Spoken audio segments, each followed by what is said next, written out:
All right, algebra. We're continuing our unit on quadratics, and our sixth lesson is on completing the square. So completing the square is a way to solve a quadratic equation, and it can actually be used all the time, but it's especially valuable when you have an equation that is not factorable. What I mean by that is if you look at x squared minus 20x plus 32 equals 0, you might be thinking, oh, I could unfoil that. This is what we learned earlier in the unit. I could factor it and then I can split it and solve. So I look at this, all right, 32. I can see that this is minus 20x, so I know this is x minus and x minus. So if I'm going to solve this, to factor this, I'm thinking, all right, what can multiply to give me 32? 8 and 4. Problem with 8 and 4, negative 8 plus negative 4 is negative 12, not negative 20. So that doesn't work. What about 16 and 2? Well, negative 16 plus negative 2, that's negative 18, not negative 20. That doesn't work. 32 and 1, that's not going to work. This cannot be factored. Well, I mean, it can be factored, but not with whole numbers. So this method is not going to work. So that's where completing the square comes in. So what you do to complete the square is, we need to figure out the perfect square. And the first step is you want to get rid of the C term, the term that's just a number with no variable. You want to get it to the right side. So my first step is to subtract 32 to move this to the right side of the equation. So now I've got x squared minus 20x equals 0. And then what you do is, I want to make this into a perfect square. And what I mean by perfect square is I want to rewrite this expression, or equation I mean, so that I can factor this into like x minus 10 times x minus 10, or x plus 8 times x plus 8, something that's the same binomial twice. And what I'm going to do is, to figure this out, all you've got to do is take, oh, I didn't write this correctly. That shouldn't equal 0. That should equal negative 32. Hopefully at home you caught my intentional mistake there. So because, 0 minus 32 is negative 32. So what I'm doing is I'm going to take this negative 20. You take the number in front of the b term, the x term without the x squared. You divide it by 2.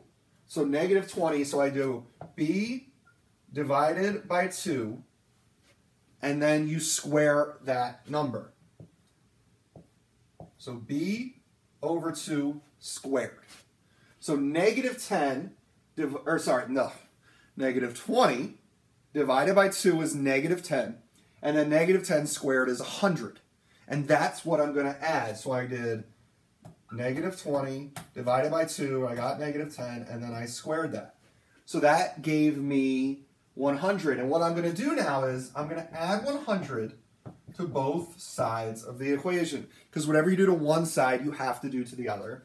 So now I've got x squared minus 20x plus 100 equals negative 32 plus 100 is 68.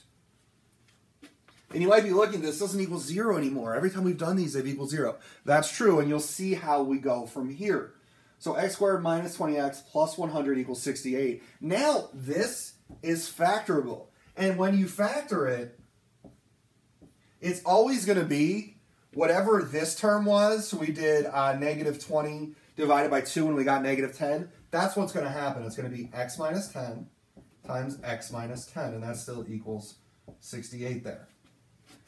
And we know that, and if you were to multiply this, you would do the FOIL method. Our outer is negative 10x, our inner is negative 10x, negative 10 plus negative 10 is negative 20. Then negative 10 times negative 10 is 100. And that's what we want. So what I could do now, instead of writing this as x minus 10 times x minus 10, I can write this as x minus 10 squared equals 68. And you can actually go from this step to this step without writing that step. So I've got x minus 10 squared equals 68. So this is a perfect square because it's x minus 10 times x minus 10. So now what we can do is we can factor this, or not factor this, we can solve this equation. So we can solve it by taking the square root of both sides. So if I take the square root of x minus 10 squared equals the square root of 68, we get the square root and the square cancel out. This is just x minus 10, and this equals. Now, what does this equal? One thing you need to remember is this is actually not going to equal the square root of 68. This could equal plus or minus the square root of 68. So this would be plus or minus the square root of 68. Because it equal that positive or it could equal the negative. So now what I'm going to do is I'm going to figure out the square root of 68. Obviously that's not going to come out even. For these, it seems we're always going to round to the nearest hundredth, so 2 digits. So the square root of 68 is 8.25. 8.25. So I'm going to put plus or minus 8.25. And now what I'm going to do is, I'm going to bring this up here. This is going to, I'm going to solve both of these. My first one is going to be x minus 10 equals 8.25. And my second one is going to be x minus 10 equals negative 8.25.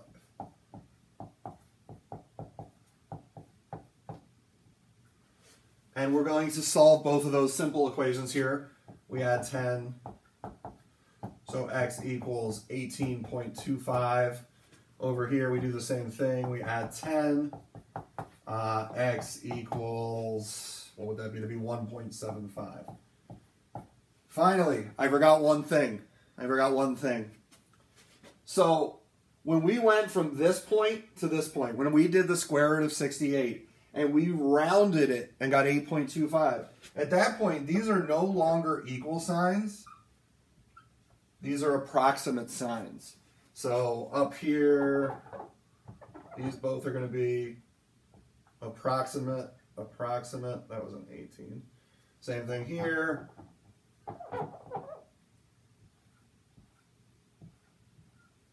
So the moment you round, it's no longer equal. It's approximate because we rounded. This doesn't equal 8.25. It's approximately 8.25. So the moment you actually do that square root and have to round, it then becomes approximate. All right, you might be like, oh my gosh, what just happened? We got 2 more examples. I think as you do 2 more of these, I think it'll start to make more sense. This is definitely tricky to try and teach over the internet, but I think we can do it. So that's example 1. Come back for 2 more examples.